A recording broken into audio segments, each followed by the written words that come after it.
안녕하세요. 처음 인사드립니다. 저는 50대 중반 여자입니다. 간단히 소개들을 먼저 하시길래 저도 제 소개를 해보자면 저는 나이가 나이인지라 벌써 딸아들 자식들 다 대학 졸업시키고 이제 손 좀 한번 돌린 후 살맛이 나는 여자예요.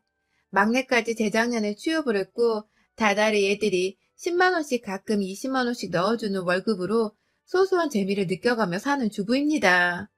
남편도 회사를 은퇴했고 지금은 저랑 같이 집에서 하루 종일 코로나 때문에 못 나간다고 붙어 살면서 젊은 적 돈 버느라 못 해봤던 취미들을 해보면서 살고 있어요. 그래봤자 집에서 커피 한번 내려보고 처음으로 미니 오븐이란 걸 들여서 집에서 빵을 굽는 게 전부지만 말입니다. 소소한 것이 주는 행복이 너무 좋아서 나이가 들어 슬펐지만 기분만큼은 전혀 우울하지 않은 그런 인생이라 생각했습니다. 그런데 참, 이놈의 동서만 생각을 하면 제가 꾸준히 정기적으로 속이 뒤집히네요. 아무리 생각 안 하고 살려고 해도 잊을만 하면 제 속에 연병을 떨어주는 동서 때문에 커피 한 잔을 마셔도 이게 커피를 마시는 건지 까나리 액젓을 마시는 건지 모르겠고 그렇게 한참 또 소가리를 하면서 지내다가 자식들 보면서 원산복구가 됩니다.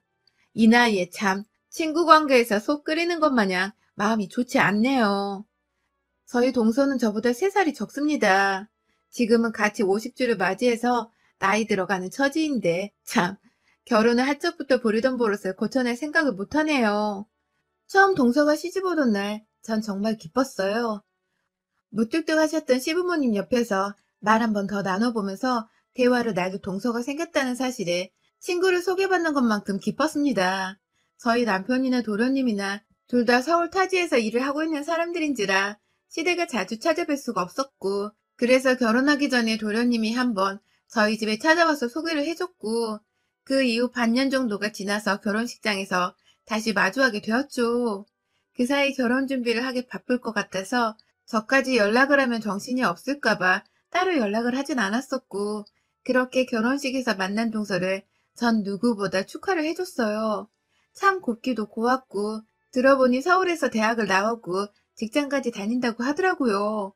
멋진 동서를 두게 돼서 남편이랑도 도련님이 장가를 참 잘 가셨다며 뒤에서 많이 기뻐했습니다. 그런데 결혼하고 나서 처음으로 진득히 대화를 하게 된 동서는 생각보다 제가 기대했던 사람의 모습과는 달랐습니다. 그때가 설날이었던 것 같은데 설을 시댁에서 처음 지내는 동서가 많이 긴장을 할 것 같아서 제가 옆에서 동서, 몸 피곤하면 언제든 말하고 무리해서 절대로 일하지 마? 라고 말을 했었는데 저한테 그러더라고요. 형님, 저는 형님처럼 안 사니까 걱정 안 하셔도 돼요. 라고 말입니다. 이게 참 순간적으로 지나가며 들은 말인데 기분이 묘하더라고요. 나처럼 사는 게 무슨 뜻이길래 나처럼 안 산다는 말을 할까 싶어서 기분이 좋지 못했습니다. 그럼에도 제사 지내는 와중에 식구들 앞에서 얼굴을 안 붉히려고 그 말에 말대꾸 한 번은 하지 못하고 그래 다행이다 라고만 내서 경쾌하게 대답을 했어요. 그리고 그날 저처럼 안 산다는 게 무슨 소리인 줄을 단번에 느낄 수 있었어요. 동서는 코앞에서 시어머니가 갖다 놓으라는 것도 그냥 듣고서 가만히 있더라고요. 네, 저보고 하라는 소리였습니다. 제가 그 그릇들을 제사상에 다 갖다 놓을 때까지 동서는 옆에서 도련님이랑 무슨 얘기를 하는 건지 웃고 있기 바빴고 그날 제사가 끝내고 설거지를 하는 것까지 동서가 그 순간에 선물을 사왔다며 어머님 옆에 가서는 선물 증정식을 하는 바람에 제가 남은 가족들이 다 거실에서 하하호호 하는 동안 설거지를 끝마치고 나왔어요. 앞치마는 설거지물로 흥건하고 저는 하루 종일 음식하고 제사상 차리고 설거지까지 풀로 일을 하는데 왜 아무도 날 안 챙겨준다 싶어 섭섭하기도 하고 왜 동서는 나를 도와줄 생각을 못할까 싶어서 속상하더라고요. 그렇다고 동서한테 도와달라고 말하자니 형님 노릇 하는 것 같아서 기분 나빠할까봐 쉽사리 말도 못 붙이겠고 이 집안에서 핏줄 들은 내 남편이랑 도련님 두 사람인데 왜 엄한 며느리인 나 혼자만 이러고 있나 정말 한숨이 푹 나왔습니다. 그리고 그날을 계기로 동서는 상당히 아주 고의적으로 집안에서 일을 도와주는 걸 거부해 왔습니다. 지방이라서 휴일을 맞으면 다들 차를 타고 운전해서 시댁으로 가곤 했는데요. 꼭 매번 하루씩 더 늦더라고요. 저희 남편이 회사를 다니니까 하루 정도 여유를 두고서 시댁에 가는 반면에 동서는 하루를 더 늦게 와서는 꼭 늦잠까지 자고는 일어나서 첫마디가 형님, 밥 좀 주세요. 라는 거였습니다. 아휴, 다른 집 며느리분들도 다 이런 식으로 큰 동서가 시댁에서 둘째 동서 밥까지 챙기나요? 저는 이 짓을 아이를 먼저 낳고 나서도 반복했고요. 애가 옆에서 보채는 거 달래가며 시댁까지 내려와 몸은 만신창이인데 옆에서 시어머니는 자꾸만 같이 음식을 만들고 제사 준비를 하길 원하시니까 또 쉬지도 못하고 일을 하곤 했는데 가장 바쁜 그날이 지나가면 동서가 시댁에 도착을 해서는 꼭 제게 밥을 차려달라 했어요. 옆에서 보다 못한 남편이 처음엔 안 그러더니 점점 저를 도와주더라고요. 당연히 남편도 손을 보태서 저를 도와야 할 일이었는데 그간 그냥 며느리들 일이라며 남일처럼 보기만 하다가 동서가 하나도 거들어주지 않으니 본인도 저보기가 미안하고 딱했는지 슬슬 팔을 걷어붙였어요. 그러다가 이번에도 늦게 와서 저를 보자마자 어떠한 인사말도 없이 형님, 먼저 오셔서 다 해놨네요. 밥 좀 차려주세요. 라고 하는 동서한테 화가 쌓인 건지 남편은 재수씨, 참, 너무하네. 저랑 이 사람 어제 와서 이거 다 차리느라 애 보고 일한다고 잠도 제대로 못 잤어요. 라면서 밥은 혼자서도 차려 먹을 수 있는 거 아니냐고 언성을 높였고 그 바람에 도련님도 놀래서는 상황 파악을 하느라 정신이 없으시고 겨우겨우 도련님과 제가 말려서 일이 일단락되긴 했지만 그 바람에 저와 동서의 사이는 더욱 껄끄러질 수밖에 없었습니다. 다행히 가족이고 서로 매일 봐야 하는 사이인지라 서로 물어뜯거나 째려보면서 경계하고 멀리하는 사이는 아니었지만 동서는 그날 후로 좀 더 교묘하게 저를 약올릴 듯한 행동과 말들을 하기 시작했어요. 저희 집은 남편이 장남인지라 주기적으로 시부모님께 용돈도 드리고 있습니다. 더 정확히는 남편이 벌어오는 돈 중에서 제가 생활비 빼고 남은 일부를 시부모님께 계좌이체로 드리고 있었어요. 아무래도 남편이 저희 부모님 용돈까지 챙겨주려 하다 보니 저도 남편에게 고마운 마음이 들어서 시부모님 용돈까지 직접 관리를 하며 드리고 있었어요. 뭐 이건 각 집안의 사정이니까 줘라 마라 할 거리는 아니지만 아무튼 동선에는 학비 도움까지 다 받은 도련님마저도 입 싹 닫고 아무 용돈을 드리지 않고 있다고 하더라고요. 그런데 문제는 돈을 가지고서 동서가 저에게 시비를 걸기 시작한 겁니다. 어느 날은 어머니 옆에서 그냥 조용히 일을 도와드리고 있는데 또 역시나 늦게 도착을 해서 늦잠 자고 일어난 동서가 일어나 어머니께는 환하게 인사를 하면서 저한테는 그냥 하는 둥 마는 둥 보더니 잠깐 어머님이 자리를 비우신 사이 저한테 먼저 말을 꺼내더라고요. 아, 그냥 돈 줄 테니까 이거 다 형님이 하시면 안 돼요? 라고 말입니다. 제가 순간 정말 제 귀를 의심할 수밖에 없었습니다. 아무리 경우가 없다고 하더라도 이런 식으로 말을 생각 없이 뱉어내고 하기 싫은 티를 팍팍 내면서 엄연히 손윗사람인 형님께 돈 줄 테니 혼자 하란 소리를 하는 동서는 살다 살다 정말 처음 들어봤네요. 저희 남편도 돈을 열심히 잘 벌어오는 사람입니다. 제가 돈이 없어서 이 며느리 짓을 하고 있는 게 아니었단 말씀을 드리는 겁니다. 그래도 시부모님은 나이가 들어가고 계시고 이왕 하는 거 그냥 내 도리는 다 하자는 생각으로 옆에서 꿋꿋이 요리하고 제사상 차리고 남편까지 나서서 다 함께 도와주고 있는 마당에 도련님이나 동서는 도와줄 생각도 안 하고 시댁에 와서는 산책하겠다며 집을 나가서 동네에 있는 산이라도 타고 내려오는 건지 한참을 들어오지 않다가 오후 늦게 와서는 차려주는 밥이나 얻어먹고 해도 참 너무하더라고요. 그런데 이제는 돈을 줄 테니 아예 저 혼자 다 하라고 대놓고 뻔뻔하게 부탁도 아닌 애교를 부리며 주접을 떨다니. 제가 그래서 그렇게 돈 주고 나한테 밥 차려달라는 소리를 할 거야? 라고 물어보니 동서는 당연하다는 듯이 네, 그래도 되죠? 라고 하더라고요. 동서와의 마찰은 또 있었어요. 뭐 꾸준하게 게으름 피우는 동서 옆에서 저 혼자 속 터지는 일들이 많았었는데 저 첫째가 초등학교 들어가던 때인데 아직 고등학교도 안 간 애한테 서울에 있는 대학도 못 가면 얼마나 부모님이 속상해하실까? 라면서 8살짜리 애 앞에서 한숨을 푹 쉬더라고요.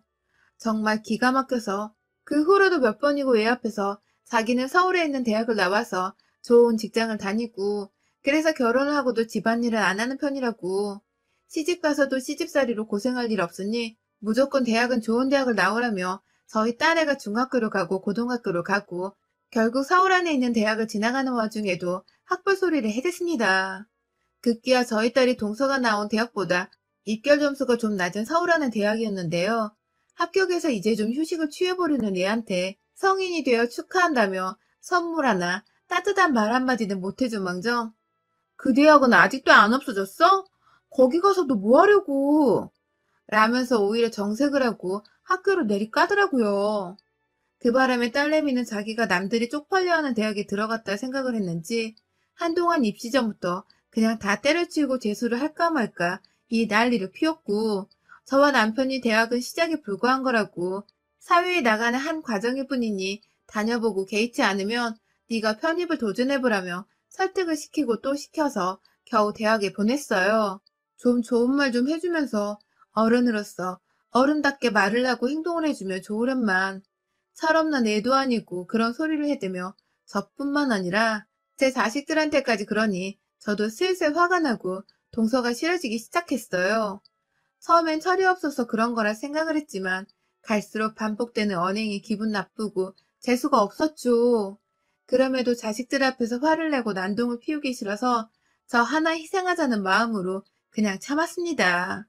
지금 생각하면 왜 진작 아무 말도 못했나 싶어서 너무 분하지만, 그럼에도 애들 정서 생각하면 무조건 참은 건데, 아휴, 안타깝게도 제가 생각했던 것과는 전혀 다른 결과를 초래했더라고요. 저희 딸내미는 자라오면서 엄마가 동서 때문에 힘들어하는 걸 다 봤고, 또 자기도 작은 엄마로부터 대학 얘기부터 시작해 자신을 무시하는 듯한 소리를 들어대니 열이 좀 많이 받았나 보더라고요. 성인이 되어서는 시골에 내려가도 작은 엄마한테 인사를 하는 채 마는 채, 집에서도 늘 좋은 회사 가서 작은 엄마 코를 납작하게 해줘야겠다는 소리를 하면서 독하게 공부하고 취업 준비를 하더니 대기업에 합격을 했습니다. 저로서는 너무 자랑스럽고 대견했죠. 그런데 문제는 우리 애가 지금 회사 입사한 지가 어느덧 5년 정도가 되어가는데요. 애가 취업 준비를 하던 데에도 어디 그 대학 졸업하고 얼마나 좋은 회사 가는지 작은 엄마가 한번 보고 싶다 하면서 약을 올려대기 바쁘더니, 우리 애가 좋은 직장에 멀쩡하게 취업 성공을 하고 나서도 동서나 아주 막 나가더라고요. 동서도 딸이 하나 있습니다. 저희 막내 아들보다 한 살 어린데 입을 나불거리는 지 엄마와는 달리 대학도 지방대로 갔고 지금 취업도 못해서 공무원 시험을 준비하고 있는 걸로 알고 있습니다. 왜인지 시댁에 한 번도 데려오지를 않아서 저도 남편 통해서 도련님으로부터 들은 소식들을 간간히 듣고 있는 정도예요. 아무튼 지 자식이나 좀 제대로 키우고 살 것이지. 인연이 진짜 사람 열받게 내 자식을 가지고 자꾸만 길을 죽이려 하고 시비를 걸더라고요. 좋은 대학 나왔고 걱정하던 것을 코 납작하게 해줄 만큼 좋은 회사도 떡하니 들어갔는데 꾸준하게 제 딸을 무시하는 겁니다. 네가 정말 출세했다. 부모가 지방대를 나오면 보통 꼭 대학을 못 가던데 하는 말부터 시작해서 그 회사 얼마 못 다닐지도 몰라. 학벌이 좋지 않으면 대기업에서 절대로 버티기가 힘든 게 사회야. 라면서 아직 잘 다니고 있고 승진까지 한 내 딸한테 금방 잘릴지도 모른다 소리를 해대면서 얼굴에는 소름 끼칠 정도로 착한 척 미소를 지어댔어요. 얘 머리에 도대체 뭐가 든 건지 모르겠을 정도로 얘가 참 뻔뻔하고 못되더라고요. 딸도 점점 스트레스가 쌓이고 참다 참다 안 되겠었는지 재작년에 숙모, 얘나 잘 키우세요 하면서 말대꾸를 한 번 했다가 동서가 내내 우리 애는 생각이 깊어서 노후가 보장되는 공무원을 준비하는 거라며 요즘은 100세 시대니까 무조건 오래도록 일할 수 있는 걸 찾아야 한다면서 또 자기 자식 자랑에 내 딸이 말을 함부로 한다고 뒷담화에 아주 정말 난리가 아니었습니다. 물론 저는 한 귀로 흘려듣는 게 버릇이 되어 동서 말을 깨끗하게 무시한 채 내 딸을 향해서 엄지손가락을 치켜주며 잘했다고 칭찬을 했고요. 그런데요, 올해는 저희가 좀 다른 설을 일찍 보내게 되었어요. 오래전 시아버지는 병으로 먼저 세상을 떠나셨고 바로 작년 말에 시어머니께서 돌아가신 겁니다. 너무 멀쩡하셨던 분께서 갑자기 돌아가신 바람에 저희 집이나 도련님네나 코로나 뚫고 모여서 장례를 치르고 상 치르고 정말 정신이 없는 해였어요. 마음도 많이 울적했고 그냥 사람 인생 참 허무하다며 마음 좀 끓이는 와중에 올 초 49제를 위해 저를 한번 찾았다가 도련님네랑 다 같이 저희 집에 모였습니다. 다른 이유 없었고 그냥 시부모님이 다 돌아가신 마당에 우리도 이렇게 나이가 들어가는데 남은 가족들끼리라도 잘 지내야 하지 않나 싶은 생각에 남편이 먼저 꺼낸 생각이었고, 저도 흔쾌히 받아들였죠. 남편에게 하나뿐인 동생인데, 저랑 껄끄럽던 이유로 피부치를 멀리하게 할 수는 없는 노릇이었고, 와이프들 문제 빼고는 도련님과 저희 부부는 정말 잘 지내는 사이였거든요. 아무튼 그렇게 저희 집에 도착을 했는데, 저희 아들은 회사 가까이인 분당에서 자취를 하고 있고, 저희 딸은 저희 부부랑 셋이서 살고 있는데, 그날 저녁에 딸이 퇴근을 하고 집에 왔어요. 저희 부부랑 도련님네 부부는 아주 간단하게 이른 저녁을 먹고는 잠시 커피를 마시는 중이었고요. 간간히 동서가 평생토록 만족하면서 살았던 저희 집 평수를 들먹이면서 형님은 아무리 셋이서 산데도 이렇게 좁은 곳에서 살아줘요? 하면서 집 가지고 또 뺀질거리는 소리를 해대길래 제가 한 번 또 한숨 쉬며 찻잔을 엎으려다가 양 옆에서 절 애처롭게 바라보는 남편과 도련님 눈빛에 참았습니다. 아휴, 말들아 떠는 건 나이가 들어도 절대 고쳐지는 게 아니구나 싶어서 어찌나 속이 터지고 또 안타깝던지요. 그러다 딸이 집안에 들어왔는데 아휴, 불안하더라고요. 딸은 숙모를 좋아하지 않는지라 집에서 마주한 동서를 보자마자 표정 관리를 못했어요. 안녕하세요 하고 인사를 하고는 그냥 방 안으로 들어가는 딸한테 저녁 먹었는지를 물어보러 따라 들어가려는데 뒤에서 동서가 그러더라고요. 아휴, 얘가 저렇게 어두워서 시집이나 제대로 가겠어요? 라고 말입니다. 아휴, 그러던 이내 회사는 아직 멀쩡히 다니는 거 맞아요? 라면서 대기업 다니는 척이 아니냐며 그 자리에서 웃기다고 웃는데 그 순간 방 안에 들어가던 딸내미가 나와서는 지금 뭐라고 하셨어요? 라고 물어봤고 저랑 남편이 안절부절 못하면서 그냥 어른이 하는 말씀이야 하면서 들여보내려 하는데 딸내미가 나도 어른이야. 나 지금 30 먹었어, 엄마. 하면서 다시 동서를 향해 방금 뭐라고 했냐고요. 라고 소리를 지르는 겁니다. 동서는 그 나이를 처먹고도 얘한테 질 생각을 안 하고 한다는 소리가 어머머, 얘 말하는 거 봐. 누구 닮은 거야, 너? 어른한테 그게 무슨 이라고 칼칼한 목소리로 기분 나쁜 말을 하는데 옆에서 저희 남편이 아, 좀 그만 좀 못해요? 하면서 동서를 향해서 으름장을 놓고요. 그 말이 끝나자마자 동서, 참말 이상하게 한다. 누구 닮긴 내 새끼인데 날 닮지 누구 닮아. 하면서 손가락질을 하면서 동서를 향해 삿대질을 하기 시작했고요. 동서는 거기에 지지 않겠다는 마음은 드는데 겁은 나는지 어머머머머 하면서 마치 우리 가족들을 상종 못할 사람이란 듯 쳐다보면서 도련님을 끌고 집을 나가려 했어요.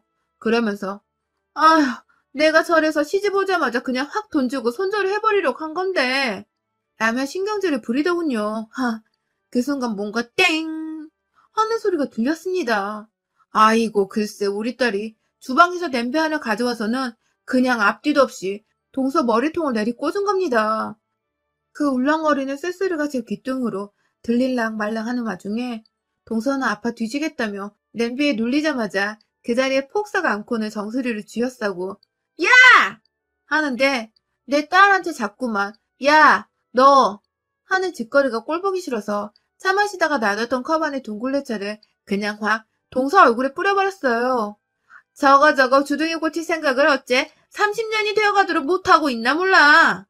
하면서 입 좀 그만 나불거리라고 여기 사연에서 들었던 것처럼 저도 확 인연 주둥이를 손바닥으로 힘차게 내리쳤어요.